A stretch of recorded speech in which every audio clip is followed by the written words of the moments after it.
commencement était la parole. Tu étais près du Dieu très haut. La gloire cachée dans la création fut révélée en toi, oh Dieu.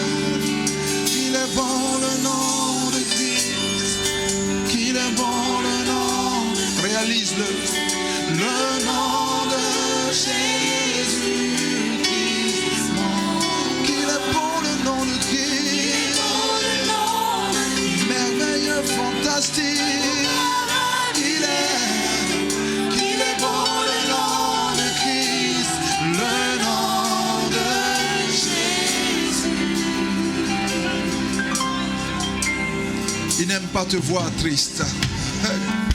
Tu ne voulus pas du ciel sans. Tu fis descendre ton règne ici-bas. Tu es venu pour moi, Seigneur.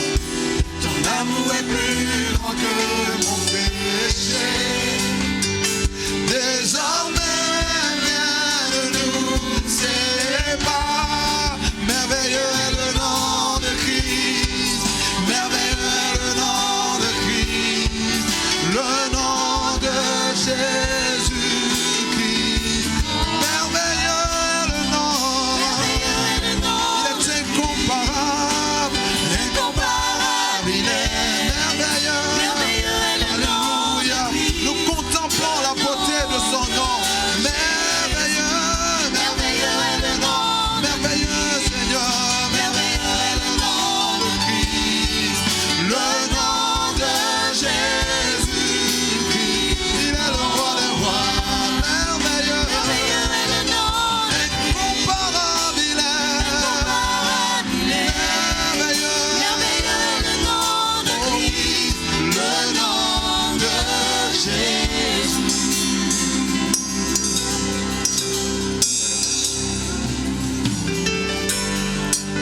Tu as vaincu la mort, déchiré le voile, désarmant la mort et le péché. Tous les cieux proclament ta louange, ta gloire. Ressuscité, tu es vivant. Tu es sans adversaire, tu es sans égal. Maintenant et à jamais tu règnes. À toi le règne, à toi la gloire, car ton nom surpasse tout autre nom. Tout puissant est le nom de Christ, tout puissant est le nom de Christ, le nom de Jésus. Il est mon roi.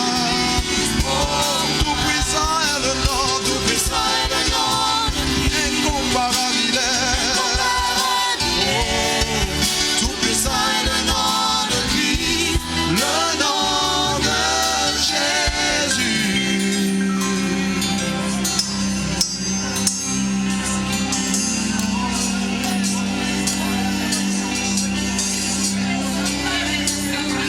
Aucun nom ne surpasse ce nom.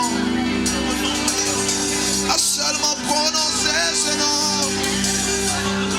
Seulement prononcer ce nom. Le nom de Jésus. La victoire est en ton nom, Seigneur. L'exaucement est en ton nom, Seigneur. Le nom de Jésus.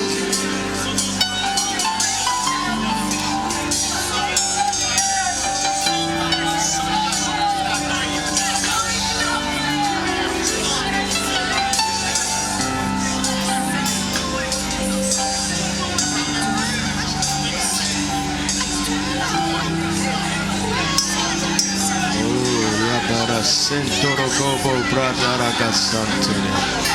Genda bosharada ginte pralo rasaga barantete. Menteregado bracasando rabashete regaya. O ramanta ragasento robo yatsa ragasandere. Tu es grand, tu es merveilleux. Tu es très digne de louange. Tu es Jésus. Tu es au milieu de nous.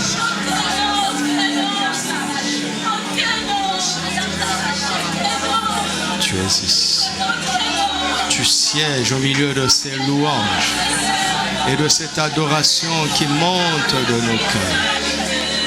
Sois honoré, Seigneur Jésus. Car c'est pour toi que nous sommes là. Pour toi seul. Pour toi seul, Seigneur. Béni soit ton Seigneur. Béni soit ton Seigneur.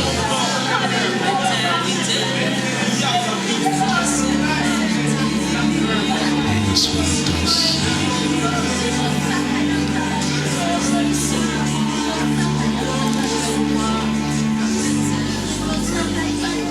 Béni soit le nom de Jésus. Béni soit le nom de Jésus.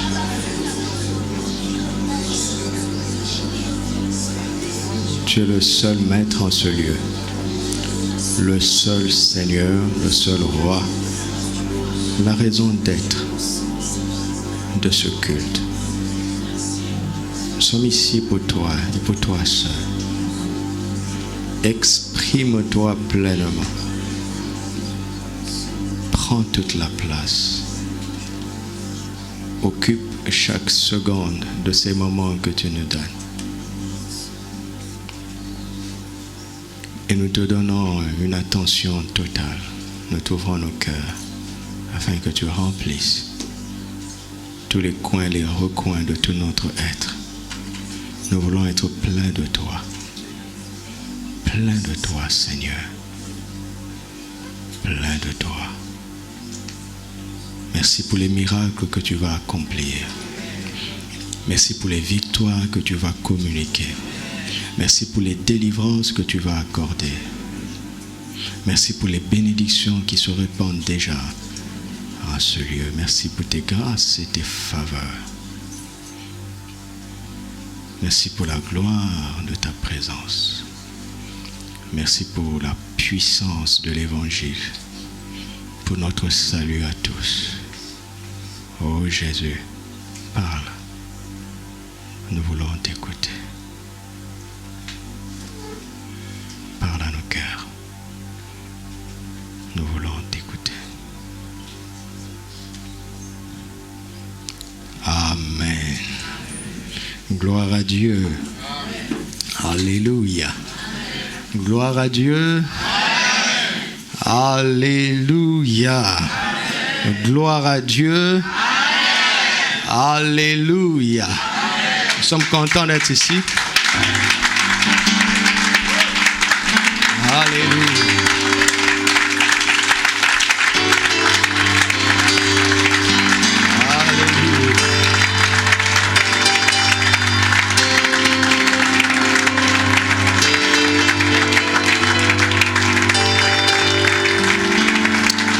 Amen. Nous sommes maintenant dans la phase offensive. Amen. Alléluia. Amen. Je suis en feu au-dedans de moi et en colère. Amen. D'une sainte colère. Amen. Alléluia. Nous sommes dans la phase offensive. Alléluia. Amen. Nous sommes en train de parler des forces de la foi. 2 Timothée 1,7.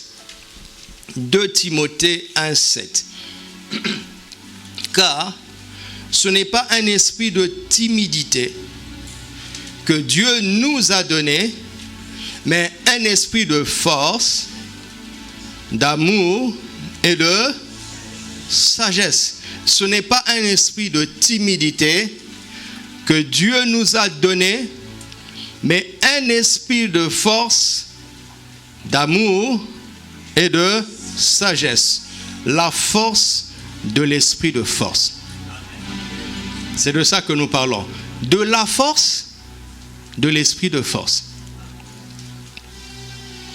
Amen.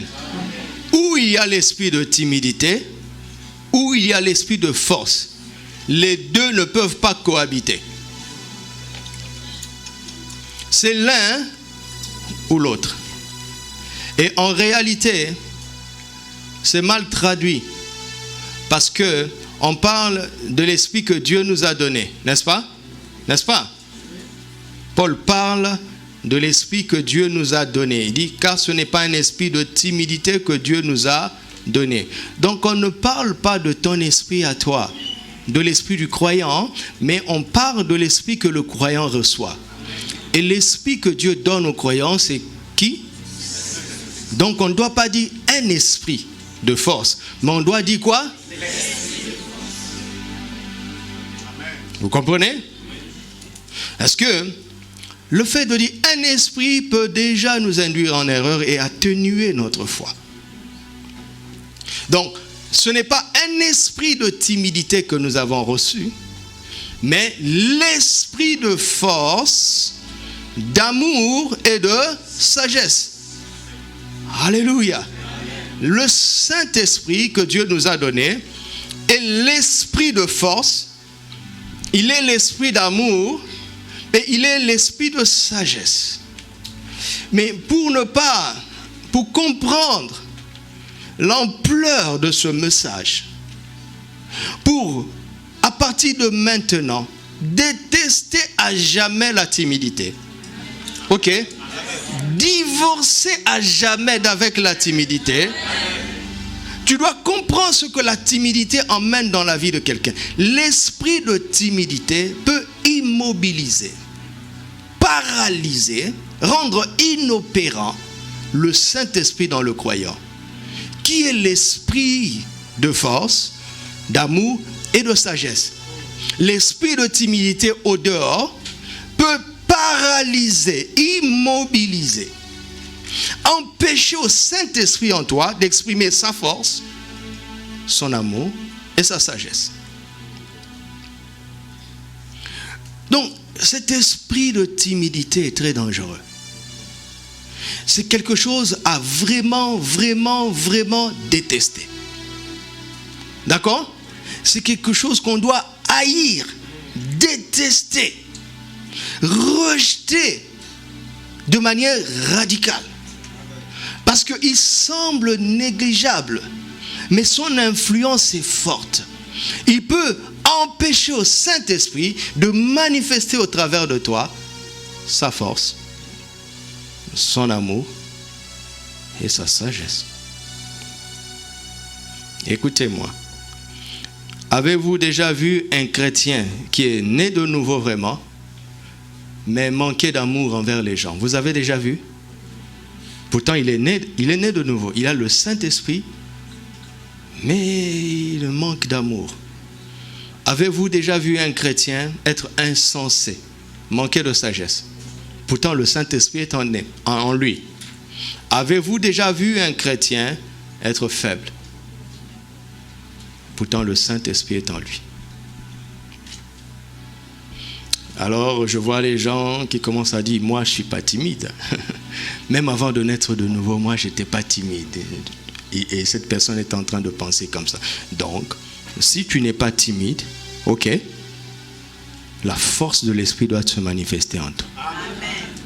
Si elle ne se manifeste pas, je peux te montrer que tu es sous le contrôle de l'esprit de timidité. Pourquoi? Parce que tu as un caractère audacieux, tu as un tempérament chaud. Mais quand il s'agit de parler de Jésus, tu commences à raisonner. N'est-ce pas? On a dit, ils imposeront les mains aux malades et ils seront guéris. Tu ne fais pas ça. Pourtant, tu es reconnu comme un homme courageux. Écoute, nous ne sommes pas en train de parler des choses morales.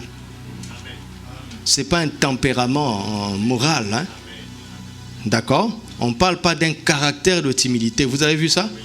On ne parle pas d'un caractère de timidité. On parle de l'esprit de timidité. C'est un esprit. Et cet esprit est tellement rusé qu'il contrôle beaucoup de chrétiens. Un esprit dangereux. C'est un esprit qu'il faut apprendre à discerner et à combattre avec énergie.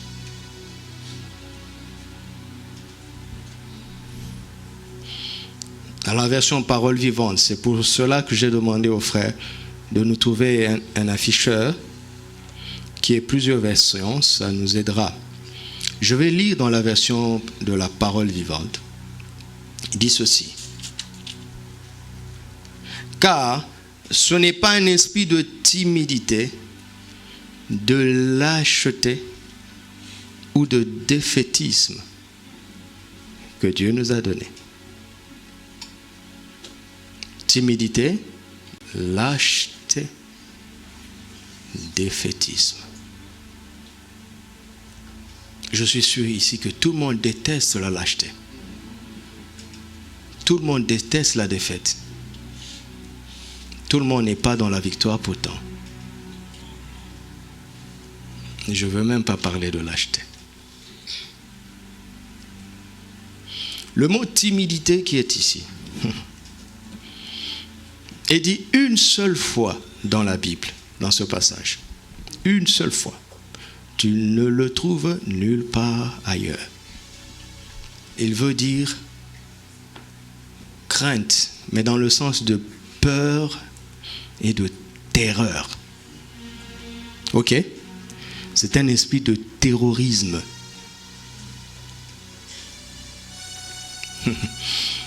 Écoutez-moi. Vous savez qu'il n'y a pas de commune mesure entre le Saint-Esprit et le diable. Vous le savez très bien, n'est-ce pas? Il n'y a même pas match. Le diable ne peut même pas s'approcher du Saint-Esprit. N'est-ce pas? Ok.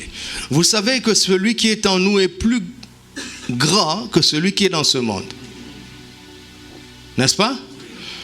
Donc, cela veut dire quoi? Cela veut dire que, en réalité, l'Église et chaque enfant de Dieu, s'il veut faire quelque chose dans ce monde, il va le faire et personne ne peut l'arrêter. Normalement. Vous voyez, j'ai ajouté normalement. Mais est-ce le cas? Jésus dit, je vous ai donné le pouvoir de marcher sur les scorpions et les serpents et sur toute la puissance de l'ennemi et rien ne pourra vous nuire. Il dit, je vous ai donné autorité de marcher impunément sur toute la puissance de l'ennemi. Donc, en réalité, quand l'Église se lève, l'Église peut faire tout ce qu'elle veut sur cette terre. Quand un chrétien se lève, le chrétien peut faire tout ce qu'il veut dans ce monde. Pourquoi? Parce que celui qui est en nous est plus grand que celui qui est dans ce monde. Mais cette force en nous est immobilisée, anéantie, paralysée. Par quoi? Par l'esprit de terreur. Revenons à l'image. Nous sommes la dernière génération de l'histoire. L'enlèvement du Seigneur aura lieu bientôt.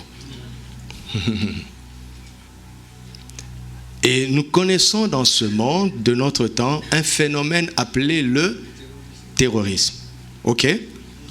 Tous les jours, quelque part sur la terre, un terroriste agit. Ok?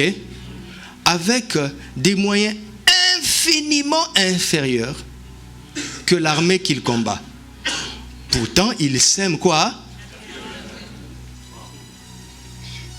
Cet esprit-là n'a pas besoin d'être suréquipé. Parce que son but n'est pas de remporter la bataille. Il sait qu'il ne peut pas la remporter. Son but, c'est de semer la terreur. Ça, c'est la première explication. La première explication, c'est la peur, mais dans le sens de frayeur et de terreur. Vous savez, quand vous êtes envahi par la peur, tout votre potentiel est anéanti. toute votre force est anéantie, toutes vos armes ne vous servent à rien. Comment? À cause de la peur. Et cet esprit, c'est semer la peur. Deuxième explication, c'est la lâcheté. Après la peur, ce sera la lâcheté. La deuxième chose qui va arriver dans notre génération, c'est que la terreur qui est en train d'envahir le monde a pour but d'entrer dans l'Église. Elle veut que les chrétiens cèdent à cette peur et qu'elle soit contaminée par cette peur qui contamine déjà le monde. Pourquoi? Parce que quand cette peur arrive à t'atteindre, elle va actionner son deuxième objectif, c'est de te rendre lâche. Et quand la persécution va venir, les lâches vont abandonner Jésus. Les lâches auront honte de l'évangile. Les lâches. Comment? À cause de la peur. Vous me suivez? Terreur, lâcheté, intimidation.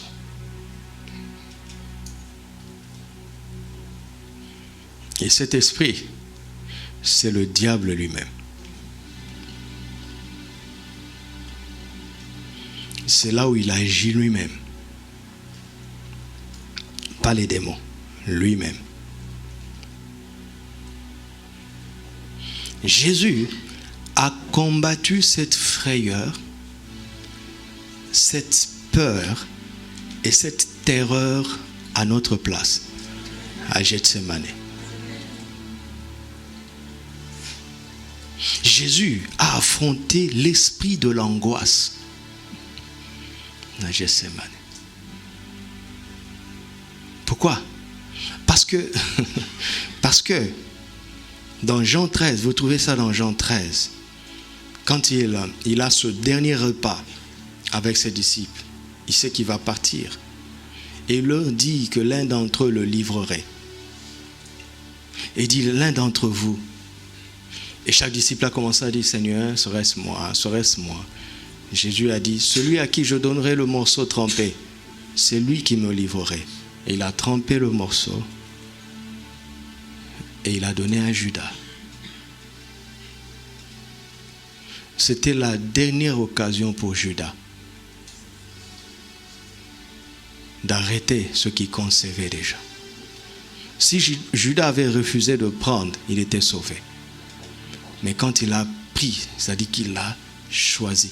Et la Bible dit, après cet instant, Satan entra dans Judas. Est-ce que Jésus n'avait pas vu? Alors, Jésus est à Gethsémane, il sait que Satan est entré dans Judas. Il sait ce que Satan va amener Judas à faire. Et il commence à voir tout ce qu'il va subir. Avant même que Judas n'arrive, Satan a envoyé la frayeur, il a envoyé l'angoisse.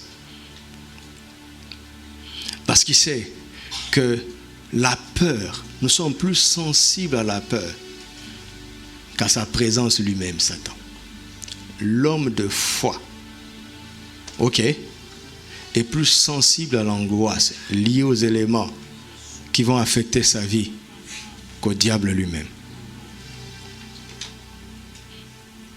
Et Jésus a triomphé face à l'esprit de l'angoisse et de la peur. Après ça, la peur a emmené tous les disciples à l'abandonner, n'est-ce pas? Mais Jésus ne les a pas rejetés. Pourquoi? Parce que tout homme naturel ne peut pas résister à l'esprit de timidité. Vous m'entendez? Aucun homme naturel ne peut résister. Seul Jésus a résisté, mais il a fait comment? À notre place. Afin que celui qui croit en lui reçoive le Saint-Esprit, qui est l'esprit de force, d'amour et de sagesse. Alors, dans cette phase offensive, il y a une force que le Seigneur nous a donnée. La force de l'esprit de force. Cela veut dire que c'est la force que donne le Saint-Esprit lui-même. Cette force n'a rien à voir avec nos capacités personnelles. Vous m'entendez? Parce que toutes les capacités que nous pourrions avoir ne peuvent pas résister à Satan. C'est la force du Saint-Esprit qui nous a été donnée pour résister à l'esprit de timidité. Pour triompher et vivre tout ce que Dieu a prévu pour nous. Vivre tout ce qui est écrit. Alléluia. L'esprit de force est en moi. Parce que le Saint-Esprit est en moi. L'esprit de force est en moi. Parce que le Saint-Esprit est en moi. Matthieu 11, 12 dit, depuis le temps de Jean-Baptiste jusqu'à aujourd'hui, le royaume des cieux est forcé. Qui s'en empare? Ce sont les violents. Ceux qui se servent de cette force s'emparent du royaume des cieux. Romains 1, 16 dit, je n'ai pas honte de l'évangile, car c'est la puissance de Dieu pour le salut de quiconque croit. Et cette puissance, c'est le même mot que force dans 2 Timothée 1, 7. Dunamis, qui veut dire dynamite, dynamisme. C'est un esprit dynamique. Ce n'est pas un esprit amorphe. Ce n'est pas un esprit faible. Ce n'est pas un esprit statique. Mais c'est un esprit dynamique qui donne du dynamisme et qui transforme ta vie à une dynamite. Il fait de toi une dynamite. Et celui qui prend conscience de l'esprit de force en lui terrorise l'esprit de peur. Il devient un terroriste pour le diable. Quand Paul et Silas sont arrivés quelque part, on dit, les gens qui ont bouleversé le monde sont arrivés parmi nous. Le diable a peur de l'esprit de force. Il tremble devant ceux qui prennent conscience que l'esprit qu'ils ont reçu est l'esprit de force. Alors qu'est-ce qu'il fait? Avant de prendre conscience, il essaie d'intimider les chrétiens. Par toutes sortes de ruses, de fausses doctrines. L'esprit de timidité peut être sur les pasteurs. Bien-aimés frères et sœurs, il faut vous aimer les uns les autres. Alléluia. Ne créez pas de problème dans ce monde. Regarde, nous sommes bien entre nous. Aimez-vous les uns les autres. Ils prêchent la morale. Ils endorment l'église. Et le pasteur ne sait pas qu'il est sous le contrôle de l'esprit de timidité. Ils inventent des doctrines qui sont irréprochables du point de vue de la morale. Mais les pasteurs ne savent pas qu'ils sont contrôlés par l'esprit de timidité. L'esprit de timidité peut contrôler un pasteur, un leader, en semant en lui de l'insécurité, de la peur. Il va mettre des règlements dans l'église pour éviter, soi-disant, que les chrétiens deviennent rebelles. Ils deviennent rigides. Ils font preuve de méchanceté. Quand vous voyez les décisions qu'ils prennent, il n'y a pas d'amour dedans. Mais ils préfèrent l'ordre à l'amour. Vous savez quoi? Parce qu'ils ont peur qu'on prenne leur place. En réalité, aucun pasteur n'osera te dire ça. Ils vont prêcher la loyauté dans l'église. Ils vont semer la peur. Ils vont dominer le peuple. En réalité, parce qu'ils veulent protéger leur place. Écoute-moi. Si tu veux venir prendre ma place, viens. Viens. Regardez, quand Saül a pris conscience que David était oint, Saül s'est senti menacé, n'est-ce pas? Et il a essayé de tuer David. Pourquoi? protéger son trône. Mais étudiez David. Quand son propre fils s'est rébellé contre lui, qu'est-ce que David a fait? Il a fui. Il n'y a pas de trône à protéger. Celui qui t'a établi là, c'est lui qui doit te protéger. Il n'y a pas à avoir peur. Vous m'entendez? Il n'y a pas à avoir peur. C'est pour ça que je prêche la liberté. Je prêche la grâce. Ok? Par exemple, dans le petit bouquin que nous avons écrit sur le mariage, il y a un chapitre difficile, un paragraphe, où je conseille qu'il y ait de l'amitié. Vous comprenez? Je dis au frère qui aime la sœur, je lui dis, quand vous êtes d'accord, passez par un temps d'amitié. Plusieurs pasteurs vous diront, chouma, parce que l'amitié va emmener le péché. Je dis, mon cher pasteur, ils n'ont pas besoin de toi pour pécher.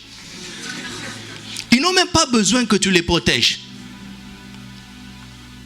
Parce que, écoute, quelle mesure je peux mettre pour vous empêcher de vous rencontrer?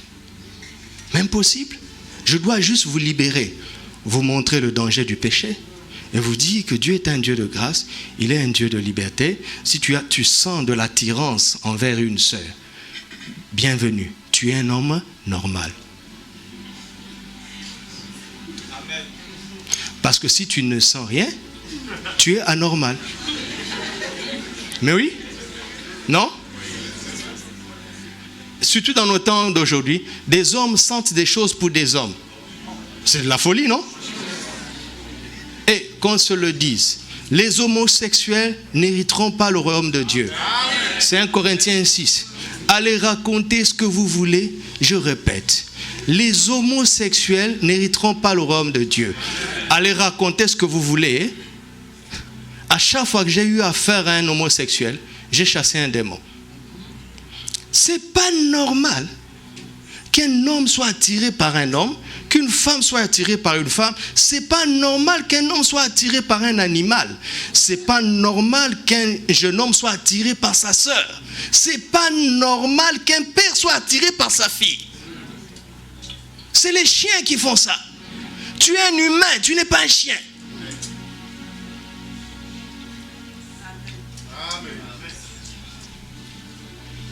Un jour, j'ai évangélisé comment il s'appelle? Un vétérinaire. J'ai parlé de l'évangile d'une certaine manière à mon père. Et puis il m'a regardé, il m'a dit, mais mon fils, si tous mes amis entendent ce que tu dis, tout le monde va venir à l'église. Parce que nous, vous savez, les gens qui ont beaucoup étudié, quand ils viennent à l'église, ils ont besoin un peu, comment? Ils ont besoin d'être un peu nourris intellectuellement. Et on le bombarde, la foi, c'est l'opposé de la raison.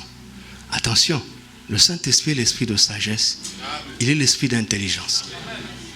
Donc, ce n'est pas normal d'être chrétien et d'être bête. Pardon, mais ce n'est pas normal. Alors, mon père m'a dit, il m'a emmené chez un de ses collègues, un grand raisonneur. Un grand raisonneur. Et en fait, il avait fait le petit séminaire et le grand séminaire. Vous savez, non? Quand je dis séminaire, ce n'est pas un séminaire de 3 jours qu'on fait ici. Non, il a fait le petit séminaire et le grand séminaire. Et là où il était dans le grand séminaire, il a vu qu'il aimait une femme. D'accord? Et le père supérieur lui a dit, mon ami, ça veut dire que tu n'es pas appelé à être comme nous. C'est comme ça qu'il a quitté le grand séminaire où il avait fait des études d'agronomie et de sciences vétérinaires. Il est sorti de là et il est devenu un homme normal. Mais il a quand même fait le grand séminaire. Alors, quand nous, les protestants, nous venons, tu commences à lui parler du Seigneur, de la Bible. De la Bible, il dit, mais moi, j'ai fait le grand séminaire. Donc, j'ai étudié 7 ans de théologie. Le module le plus important, c'est la philosophie. Donc il n'écoutait pas, son cœur est fermé. Et papa m'a dit, il faut que tu le rencontres. Et il a appelé, sur le champ pendant qu'on parlait, il a composé, il a dit, mon ami, mon fils est en train de dire des choses, je pense que tu as besoin d'entendre ça. Il dit, ah, ton fils le pasteur. J'ai entendu, hein, ton fils le pasteur, c'est pour dire, ce n'est qu'un pasteur. Il dit, oui. Il dit, ok, on s'est donné rendez-vous. Je suis allé prier, j'ai dit, Seigneur, qu'est-ce que je vais lui dire? Dieu m'a dit, parle-lui de la prière. Si je n'avais pas écouté le Saint-Esprit, j'allais emmener aussi des grosses théories bibliques. Il m'a dit, parle-lui de la prière. Je dis, la prière où? Parce que moi, quand je pense à la prière, je pense directement à la prière par l'Esprit. Il m'a dit, parle-lui du Notre Père. Donc je suis arrivé, nous sommes arrivés. Il a une Bible. Le Notre Père. Première chose, je lui ai dit, monsieur, ce n'est pas une récitation. Il m'a regardé. Il dit, parce que les disciples ont dit, enseigne-nous à prier. Tu as vu, non? Enseigne-nous. Il a dit, ah oui, j'avais jamais pensé à ça. Il dit, alors, donc, ce sont des grandes lignes d'un enseignement. Il a dit, ah oui, c'est intéressant. Allons-y, mon fils. Alors, j'ai commencé à enseigner. À chaque déclaration que je fais, il emmène un raisonnement. Déclaration que je fais. Alors, j'ai commencé à prier dans mon cœur pour chercher une parole de sagesse. Je lui ai dit, monsieur, tu sais, parce qu'il disait toujours, nous dans le grand séminaire. Nous dans le grand séminaire. J'ai dit, monsieur, ce n'est pas parce que tout le monde s'assemble et qu'ils sont d'accord sur quelque chose que cette chose devient la vérité. Et je lui ai dit, par exemple, ça c'est une parole de sagesse. Le Saint-Esprit m'avait déjà dit, il dit, par exemple, dans certains pays, ils se sont assemblés pour décider qu'un homme peut épouser un homme. Il a dit, sacrilège, même les animaux ne font pas ça. Je suis vétérinaire.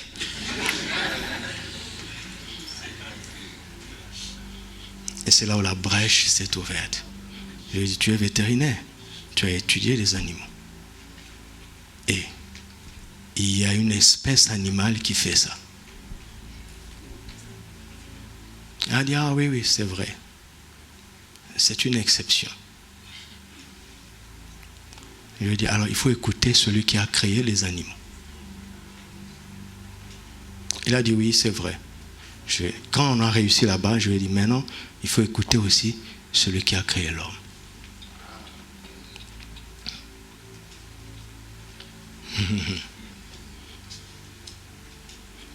Pourquoi je dis ça même? Parce que l'esprit de force, c'est aussi l'esprit d'amour, c'est l'esprit de sagesse. Faites attention à ceux qui vous contrôlent. Vous comprenez? Quand tu prends une décision, ou bien quand tu raisonnes, pose-toi la question, qu'est-ce qui me motive? Qu'est-ce qui me motive? Refusez d'avoir peur. D'accord? Tu es à la maison, tu entends ton enfant crier, aïe! Refuse d'avoir peur. Avant de courir après lui, tu dis, au nom de Jésus, rien de mal n'arrivera à mon enfant. Et puis tu cours. Quand tu es assis, tu reçois un coup de fil, papa est à l'hôpital, tu dis, au nom de Jésus, je n'ai pas peur. Refusez d'avoir peur, parce que la peur est un esprit. Son but profond, c'est d'immobiliser la force du Saint-Esprit qui se trouve en toi et en moi. Amen. Lorsque la force du Saint-Esprit est immobilisée, elle s'attaque après à ta capacité de manifester de l'amour. Quand il a réussi ça, il s'attaque maintenant à ta capacité d'être sage. Et vous voyez des gens prendre des décisions insensées. Insensées. Comme tous les jours, ce que moi je vois ici dans l'église, tous les jours je vois des gens qui avaient un problème, d'accord? Mais qui ont compliqué leur problème par une solution qu'ils ont trouvée. Tous les jours je rencontre ça. Tous les jours je leur dis, mais tu aurais mieux fait de ne rien faire. Le problème ne serait pas résolu, mais il serait moins grave. Mais il dit, mais j'étais poussé à agir. C'est quoi? La peur. La peur. La peur. L'esprit de force est en toi. Pourquoi? Parce que le Saint-Esprit est en toi. Il n'a pas commencé par l'amour, vous voyez, hein? Il n'a pas commencé par l'amour. Parce que, vous savez, écoutez-moi. Vivre dans l'amour dans ce monde, c'est agresser Satan. C'est agresser le système de ce monde. L'amour est une puissance agressive contre le système de ce monde. C'est une force agressive. Vous m'entendez? Vous m'entendez? Regardez combien de choses les supermarchés jettent. Tous les jours. Tous les jours. Tous les jours. Pourquoi? Parce que s'ils donnent, les gens n'en achèteront plus. Et eux, ils deviendront pauvres. C'est méchant. Le monde est méchant. Vous m'entendez? Les pays les plus industrialisés ont des excédents. Les excédents qu'ils jettent chaque année peuvent nourrir les pays dits pauvres. Mais ils préfèrent les incinérer que de donner. Pourquoi? Parce que s'ils donnent, il n'y aura plus de pauvres. Mais eux, ils ont besoin des pauvres pour dominer. Oui, c'est un système où tu es fort parce que les gens sont faibles. En réalité, tu n'es pas fort. Plus les gens sont faibles, plus tu te sens fort. Mais dans le royaume des cieux, tout le monde est fort parce que nous ne sommes pas forts parce que l'autre est faible. L'amour est une force agressive. Satan perçoit de l'amour comme de l'agression. C'est une force qu'il ne supporte pas. Je vous assure. C'est une force qu'il ne supporte pas. Comprenez ça. Qu'est-ce que la Bible nous dit? Quand quelqu'un te fait du mal et que tu lui rends du bien, c'est comme si tu as mis des charbons ardents sur sa tête. Qu'est-ce que ça veut dire? Je n'ai fait que du bien. Il dit, ça c'est sur le plan moral. Mais sur le plan spirituel, la réponse au mal par le bien est une force qui brûle la tête de l'ennemi. Quand Jésus dit, bénissez ceux qui vous maudissent. Mais il n'est pas en train de dire, soyez gentils. Il est en train de dire, mais c'est justement comme ça que vous affirmez votre force. Contre l'esprit qui l'a poussé à te maudire. Parce que si un homme te maudit, c'est qu'il est sous l'influence d'un démon. Et Jésus dit, écoutez, je suis en train de vous livrer un secret. La bénédiction est une force. Nous parlerons de la force de la bénédiction. Nous parlerons de la force de l'imposition de main. Dans ce texte, il y a le verset 6. Le don que tu as reçu par l'imposition de mes mains. L'imposition des mains est une force. Nous parlerons de toutes ces forces. Nous avons le temps. Parce qu'après la fin de la saison de montagne, c'est quoi? La fin de la foi en action. La saison de la foi en action. Donc on va continuer. On va glisser d'une saison à l'autre avec le même sujet. J'ai vu ça dans l'évangélisation. J'ai vu ça dans la délivrance. J'ai vu ça dans ce que les gens appellent le combat spirituel. J'ai vu que le diable, les démons ne supportent tellement pas l'amour qu'ils veulent te pousser à la nervosité et à la haine. Parce que la haine, c'est un terrain qu'eux, ils maîtrisent. Alors, ils vont susciter des soi-disant pasteurs qui prêchent la haine. On voit du fait sur ton oncle sorcier. L'oncle est vraiment sorcier, d'accord? Il t'a vraiment voulu du mal, ok? D'accord? Mais Christ te dit, réponds par l'amour. D'ailleurs, la preuve, c'est que tu n'es pas mort.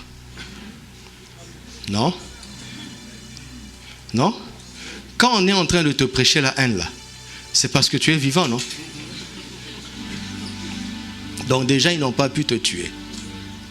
Une sœur disait qu'il y avait une autorité de sa famille qui l'avait liée pour qu'elle ne se marie pas.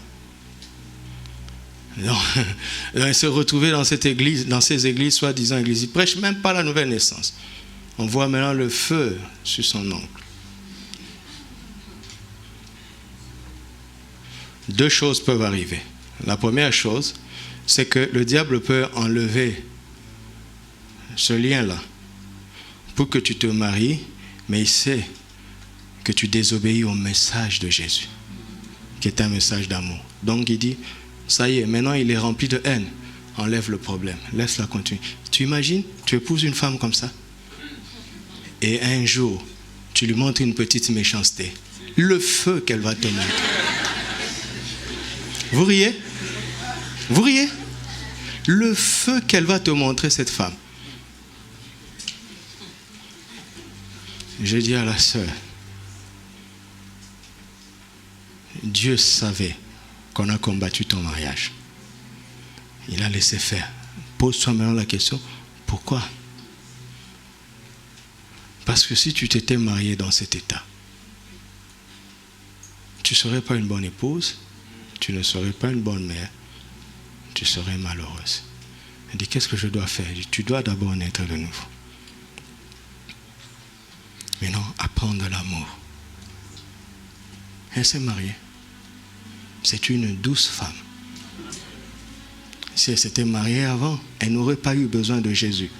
Parce qu'elle aimait le mariage plus que Jésus. Jésus a dit, allez, il a fait de nous des pêcheurs d'hommes, n'est-ce pas? Donc il faut un appât pour attraper les gens. Non? Voici un pêcheur qui, dans son hameçon, il n'y a rien. Il jette l'hameçon et il parle la langue de poisson. Et il dit aux poissons, mes chers poissons, voyez cette aiguille-là. Il n'y a rien à manger dedans. Mais si vous venez l'attraper, je vais vous attraper. Et je vais vous cuisiner. Et le poisson va venir? Mais bien sûr que non. D'accord? Bien sûr que non. Donc Jésus regarde ton cœur. Il sait que c'est le travail qui t'intéresse. Il sait que c'est l'argent qui t'intéresse. Il va venir là-bas. Mais il va te montrer qu'il est plus important que ça. Jésus pêche les gens. D'accord? Il te pêche d'abord. Vous avez remarqué que dans les pêches, Jésus a donné cette parabole, n'est-ce pas? Le royaume des cieux est comme un homme qui a jeté un filet. N'est-ce pas? Est-ce qu'il a pris tout ce qui était dans le filet? Après, il a trié, non? Voilà, donc quand tu entres dans son filet, il dit, bon, maintenant que tu es là, il faut que tu naisses de nouveau. Sinon, je te rejette dans l'eau du monde.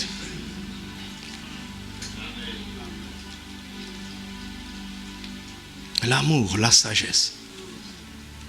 Et la peur a cette capacité de paralyser la force qui est en toi. Alléluia. Cet esprit de force, je l'ai dit, c'est un esprit de dynamisme. Ok? C'est un esprit de puissance, un esprit de miracle, un esprit d'autorité. Ok? Un esprit de pouvoir. Le mot dunamis dans le Nouveau Testament est traduit par tout ça. Il est traduit même par miracle, il est traduit même par talent, par excellence. L'esprit que tu as reçu est un esprit talentueux. Alléluia. C'est un esprit excellent. Quand tu découvres le domaine de ta vie, tu vas agir sur ce terrain avec talent. Talent, et tu deviens une référence dans ce domaine. Et c'est ça ton miracle.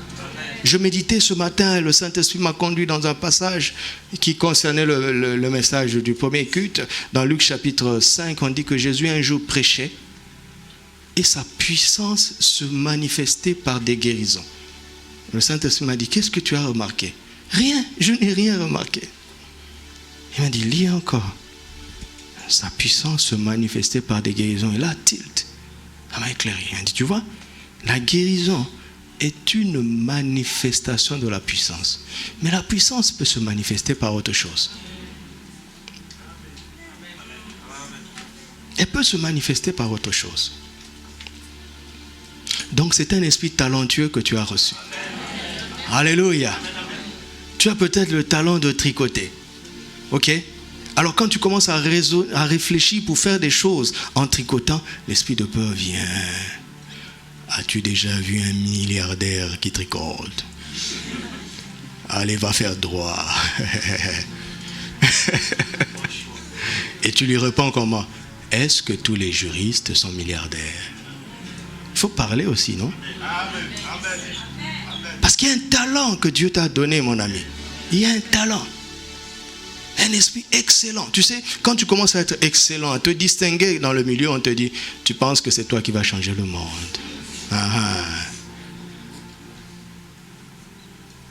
Comme on avait dit un jour à un frère, toi, je pense qu'il faut qu'on te donne seulement les clés du bureau.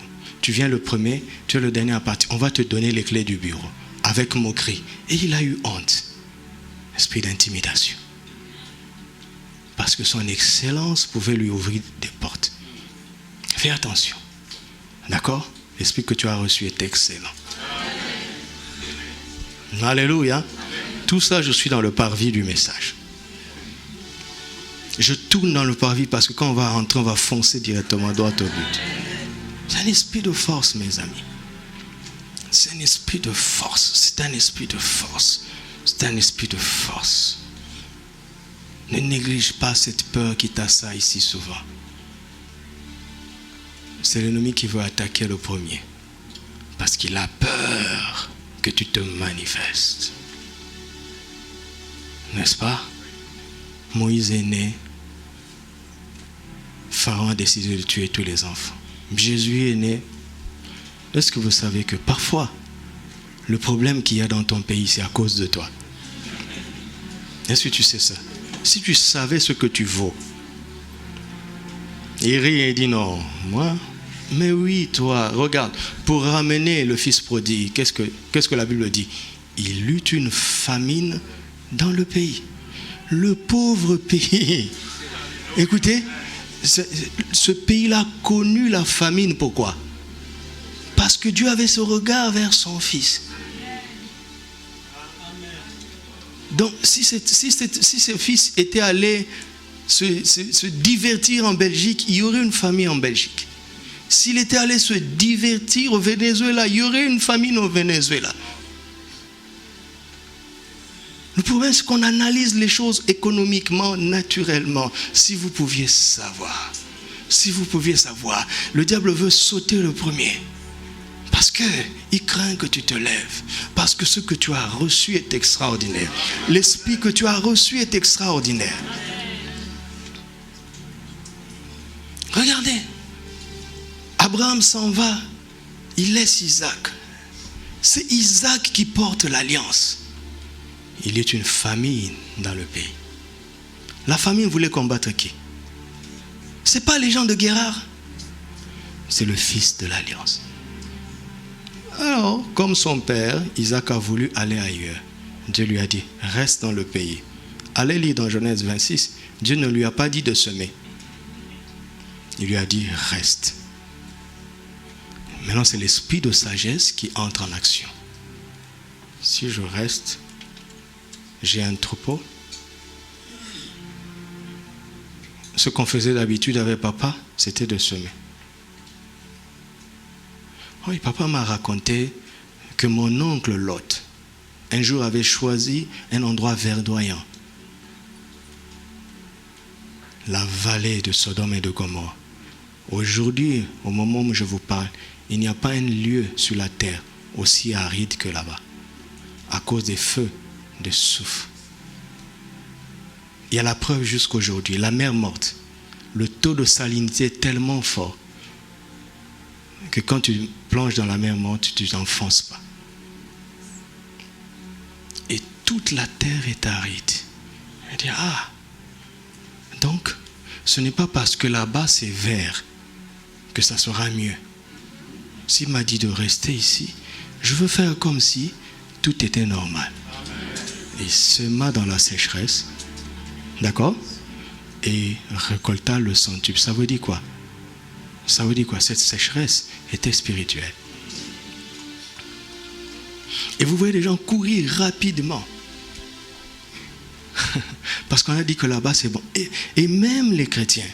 Et vous savez, non? Je dis il faut respecter tout le monde, d'accord? Quand un païen se lève, parce qu'on dit, il y a une telle opportunité. Les bitcoins sont sortis, n'est-ce pas? Tout le monde achète du bitcoin. Non, je ne dis pas de ne pas le faire. Je ne sais même pas ce que c'est. Pour vous dire, je ne maîtrise pas très bien. Mais écoute, l'esprit que tu as reçu est un esprit de sagesse.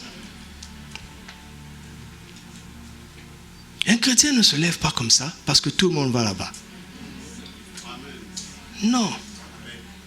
Si ça se trouve, ce problème est arrivé à cause de toi. Ça, c'est le côté négatif. Si Dieu a laissé faire, c'est parce qu'il veut montrer au monde qui tu es. Ah, votre amen est nonchalant. Votre amen est nonchalant. Regarde, je vais vous montrer Romains 12, 11. Je vais vous montrer, comme ça vous allez apprendre à détester vos amen. Romains 12, 11. Merci. Ayez du zèle et quoi? Soyez fervents d'esprit et servez le Seigneur. Écoutez-moi, regardez là où on a mis servez le Seigneur. Après quoi? On ne peut pas servir le Seigneur nonchalamment. Mais non. Parce que l'esprit que tu as reçu est un esprit de force. On ne peut pas servir le Seigneur et être paresseux. Alléluia. Alléluia. Regardez, Timothée 2,14. Timothée 2,14. Pourquoi Jésus s'est donné? Pour nos péchés, oui. Tite 2,14. Tite. Qui s'est donné lui-même pour nous, afin de nous racheter de toute iniquité et de se faire un peuple qui lui appartienne, purifié et quoi? Zélé pour les bonnes œuvres. Vous entendez? Zélé dans notre langage d'aujourd'hui, c'est passionné, ardent. Ardent pour les bonnes œuvres. Il ne fait pas du bien avec nonchalance. Il ne fait pas du bien parce que c'est bien, non. Il fait du bien parce que c'est très, très, très, très bien. Il ne va pas à l'église parce que c'est dimanche. Il va à l'église parce que c'est dimanche. Parce que c'est pas normal de rester à la maison le dimanche. Le Seigneur du ciel et de la terre, qui s'appelle Jésus, il mérite qu'on mette un jour entier à part pour lui dire qu'il y a tous les noms sous la terre. Mais toi, tu es le premier, le meilleur. Alléluia. Zélé, mes amis, zélé. Zélé pour de bonnes œuvres. Zélé pour de bonnes œuvres. Il raconte un mendiant. Le mendiant lui dit 2 dirhams, il lui donne 2000. Prends 2000. Zélé pour de bonnes œuvres. C'est ce que Dieu a fait. Tu avais besoin de travail. Il t'a donné Jésus. Est-ce qu'on peut, c'est quoi ça? C'est quoi? C'est quoi ça? Regardez-les dans le stade. Comment ils célèbrent leur champion. Pour un petit but qui ne va pas changer leur vie. Et Jésus qui est mort pour toi, qui a écrasé Satan à ta place. C'est pas normal. C'est pas normal. Combat cette timidité, d'accord? Refuse cette timidité.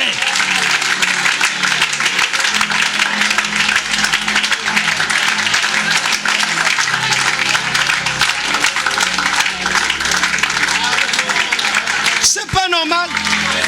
C'est pas normal. Quand j'ai décidé de tout arrêter pour servir Dieu, un ami à mon père est venu dire, un enfant aussi intelligent, tu le laisses devenir pasteur. Mais quelle folie. Mais Jésus mérite le meilleur. On ne devient pas pasteur parce qu'on a échoué dans la vie. Non. Non. On ne devient pas pasteur parce qu'on a échoué dans la vie. On ne devient pas pasteur parce qu'on a redoublé. Non. On devient pasteur parce qu'on était en sommet. Mais on lui dit, prends cette couronne. Elle est à toi. Tu mérites le meilleur. Regarde comment tu chantes pour lui. Regarde comment tu loues pour lui. Regarde comment tu le sers. Regarde comment tu viens à l'église. Regarde comment tu parles de lui. Sors de cet esprit d'intimidation, d'accord? Enlève cette honte-là. Jésus est le meilleur. Jésus est Seigneur. Il est le roi de rois. Le ciel et la terre lui appartiennent. Aucun gouvernement ne peut s'opposer à lui.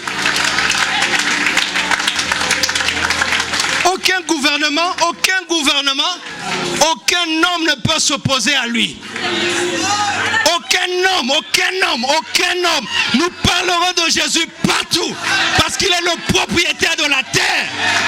C'est lui qui a donné le souffle à ceux qui gouvernent.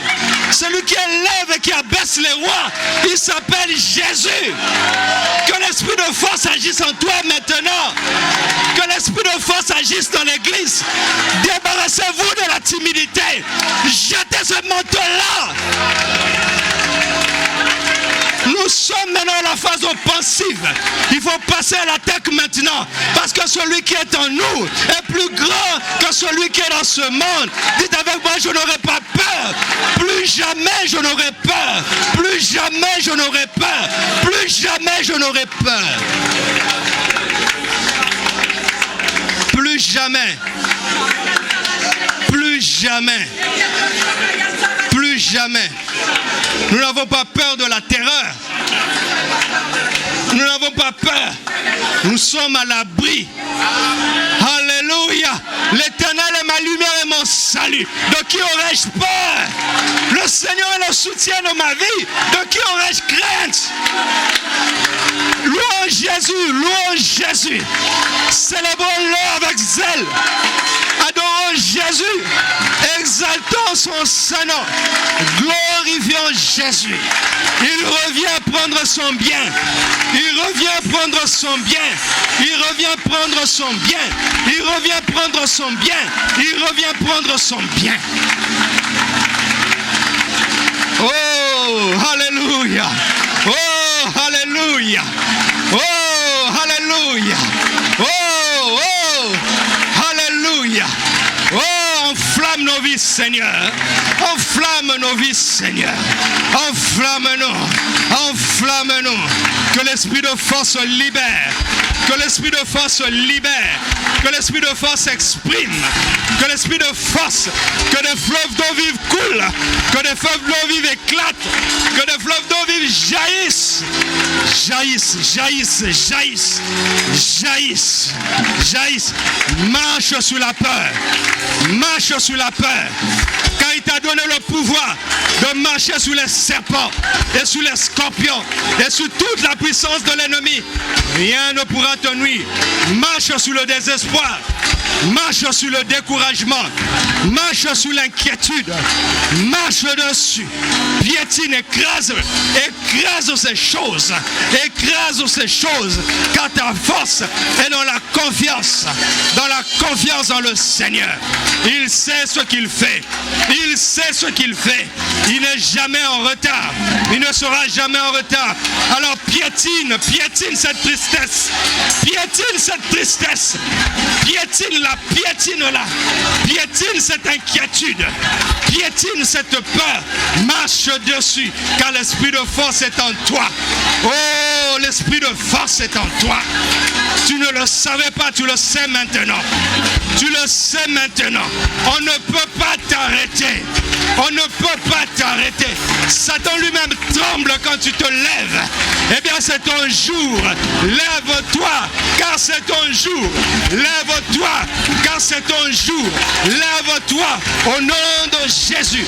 Et avec la puissance de son esprit, l'esprit de force est en toi. Lève-toi, car c'est ton jour. C'est ton jour. C'est un jour. Marche sur ce problème, d'accord? Marche sur ce problème. Écrase ce problème. Piétine-le. Piétine-le dans le nom de Jésus. Marche dessus, n'aie pas peur. L'esprit de force est en toi. L'esprit de force est en toi. L'esprit de force. L'esprit de force est en toi.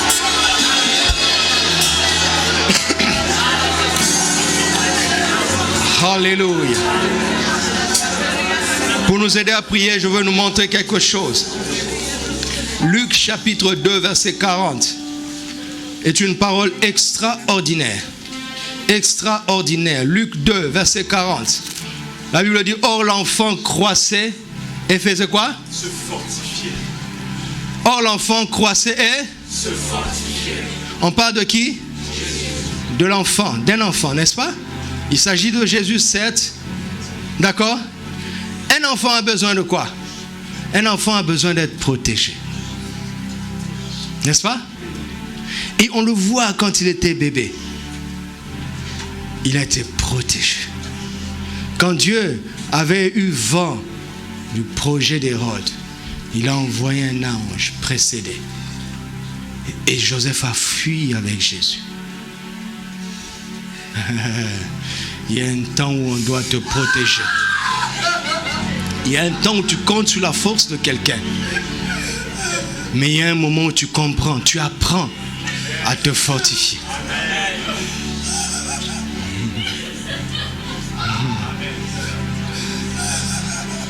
Nous l'expliquerons davantage prochainement. Mais Dieu me dit de te dire, c'est le temps maintenant d'apprendre à te fortifier. Tu as trop compté sur les gens. C'est pour ça que tu es déçu souvent. Tu as trop compté sur les gens. Il est temps maintenant que tu apprennes à te fortifier. Car il va faire infiniment au-delà de ce que tu demandes ou penses par la puissance qui agit déjà en toi. Alléluia. C'est pour ça que les adolescents courent et se fatiguent. Mais ceux qui se confient en l'Éternel, ils ne sont pas fortifiés. Ils renouvellent eux-mêmes leur force. Ils sont comme des dynamos. Alléluia. Quand ils pédalent, le dynamo produit l'électricité. L'esprit de dynamis que tu as reçu. L'esprit de dynamis, il dit ne t'arrête pas mon enfant. Continue à marcher. Parce que si tu t'arrêtes, le dynamo ne va plus produire l'électricité. Continue de marcher par la foi et non par la vue. Continue de marcher par la foi et non par la vue. Commence à te fortifier. Commence à te fortifier. Celui qui prie en langue s'édifie lui-même. Il s'édifie lui-même. Il n'attend pas la prophétie des autres pour être édifié. Mais il prie en esprit lui-même. Et il s'édifie. Il se fortifie. Il se fortifie. Il se fortifie. Il ne dépend pas de la force des autres. Car la puissance de Dieu agit déjà en lui. L'esprit de force agit déjà en lui. Oh, Shandarabako Rabasanterede, Rakamayaba Shinterede Goya, Irabasantorogobo Shandere, Rekabababa, Senterababa, Rakabarababa. Ne cède pas à ces faux raisonnements. C'est de l'intimidation. Fortifie-toi maintenant. Prions par l'esprit. Ne cède pas à ces faux raisonnements. Ne pense pas que c'est de l'agitation. C'est l'esprit d'intimidation. Fortifie-toi maintenant. Car cette puissance agit déjà en toi. Celui qui est en toi est plus grand que ce besoin. Celui qui est en toi est plus grand que ce problème. Celui qui est en toi est plus grand que cette montagne. Celui qui est en toi est plus grand que ces géants. Il est plus grand que ces géants. Fortifie-toi toi-même. Fortifie-toi toi-même. Fortifie-toi toi-même. Dis à ton âme, discipline ton âme. Dis-lui qu'il n'est pas pour les gémissements. Oh, dis à ton âme qu'il ne t'a pas été donné pour les gémissements. Mais non, c'est pour faire confiance en celui qui peut tout. En celui qui peut tout. En celui qui peut tout. Oh mon ami, si tu connaissais la méchanceté de l'ennemi, si tu savais combien il te guette pour te terrasser, tu ne serais pas nonchalant. Tu mettrais ta main sur sa nuque et tu le garderais dans la position de défaite. Car ce n'est pas un esprit de défaite que tu as reçu, mais un esprit de victoire. Nous sommes plus que vainqueurs. Nous sommes plus que vainqueurs. Nous sommes plus que vainqueurs. Comment pouvons-nous échouer alors que nous sommes plus que vainqueurs? Comment pouvons-nous échouer alors que Dieu a dit 2018, vous êtes plus que vainqueurs? Comment pouvons-nous échouer? Parle à cette situation où tu sembles connaître la défaite. Dis à cette situation, tu es plus que vainqueur. Triomphe. Triomphe. Triomphe dans ce domaine. Au nom de Christ Jésus. Triomphe. Au nom de Jésus. Triomphe. Au nom de Jésus. Au nom de Jésus. Au nom de Jésus. Au nom de Jésus. Nous sommes plus que vainqueurs. Au nom de Jésus. Nous sommes plus que vainqueurs. Au nom de Jésus. Nous sommes plus que vainqueurs. Au nom de Jésus. Nous sommes plus que vainqueurs. Au nom de Jésus. Nous sommes plus que vainqueurs. Au nom de Jésus. Oh, Alléluia. Oh, Alléluia. Au nom de Jésus. Nous sommes plus que vainqueurs. Oh, Alléluia. Au nom de Jésus. Nous sommes plus que vainqueurs. Ce n'est pas un slogan de l'année. C'est un programme de l'année. C'est un programme de l'année. C'est un programme de l'année.